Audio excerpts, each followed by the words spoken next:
कि ये लड़के हटो अलग लाइन में कहाँ खड़े हो गए। मैंने कहा कि मैं खड़ा नहीं हो सकता, मैंने हट यहाँ खड़ा नहीं हो सकता। मैंने कहा क्यों?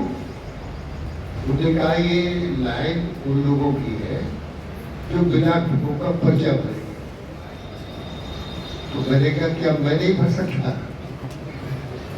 मुझे क्या तू दिमाग खराब कर तेरा, टाइम खराब कर रहा है।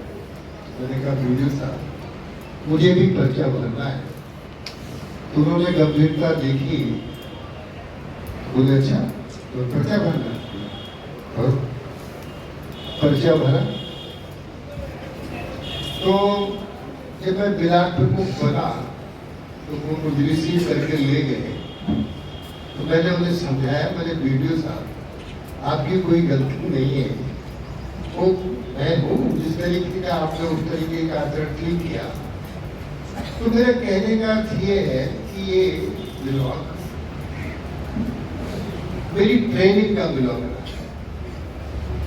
आज मैं यहाँ से इसलिए शुरू कर रहा हूँ कि आप लोगों को भी समझ में आना चाहिए कि मैंने जो सीखा वो यहीं से सीखा है। इसलिए मैं आप सबका बहुत अभिनंदन करता हूँ, आपका वंदन करता हूँ और आप सबको हाथ जोड़कर प्रणाम। अब है व्यवस्था में कुछ ईश्वर का भी कुछ सहयोग है। अब आप सबने नई पीढ़ी ने, आप सबने मेरी बराबर की पीढ़ी ने मिलकर मेरे बेटे को आशीर्वाद दिया है। तो मैं चाहता ये हूं कि समाज की सेवा करना बहुत कठिन काम है। राजनीति करना तो आसान काम है और राजनीति कोई धंधा नहीं है। राजनीति एक धर्म है और वो भी युग धर्म है। राजनीति के माध्यम से अब आप जो सब लोग बैठे हो, ये प्रजातंत्र की नर्सरी है। क्या है? नर्सरी। इसमें गांव के प्रधान है, बीडीसी के सदस्य हैं, ये सब चुने हुए प्रतिनिधि हैं और आपको जनता चुनती है। अब आप ब्लॉक अपने गांव से ब्लॉक आए तो पूछेंगे भी प्रधान जी आज क्या मीटिंग में हुआ, बताओ। तो आपको बताना चाहिए कि आज की मीटिंग में ये प्रस्ताव पारित हुआ, जो गांव को पूरा लाभ मिलेगा। और मैंने कहा कि ये प्रजातंत्र की नर्सरी है, इसलिए कहा कि गांव से चुने हुए व्यक्ति कहां तक पहुंच जाते हैं, मतलब आपको कहां रोका जा सकता है।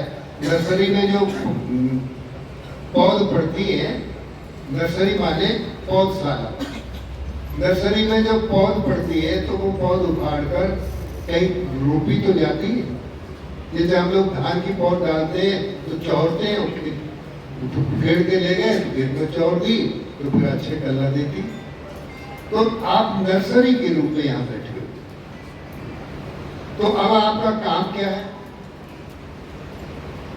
यहाँ सरकार ट्रेनिंग भी देती है, प्रधानों की भी ट्रेनिंग होती है, विधायक को भी ट्रेनिंग होती है। और प्रधान का पद कोई दो ही पद है प्रजातंत्र में, एक प्रधान है या प्रधानमंत्री। प्रधान का कार्यालय होता है और प्रधानमंत्री का कार्यालय होता है, सांसद और विधायक का कार्यालय नहीं होता है। जब हम पंचायत राज मंत्री थे तब हमने माननीय मुख्यमंत्री कल्याण सिंह जी थे तो पंचायत को बहुत अधिकार दिए। अब आप अपना कार्यालय बनाकर अपनी गांव पंचायत में एक कार्यालय बनाओ, उस पर अपना गांव पंचायत का नाम लिखवाओ, अपना नाम लिखवाओ। ये अधिकार आपको सरकारी पैसे से काम करने का, आप अपने पैसे से नहीं, आप सरकारी पैसे से गांव का कार्यालय आप बनाकर उसको व्यवस्थित। अब आपके गांव की क्या क्या योजना है? भारत गांव का देश है। भारत काय का देश है? गांव का।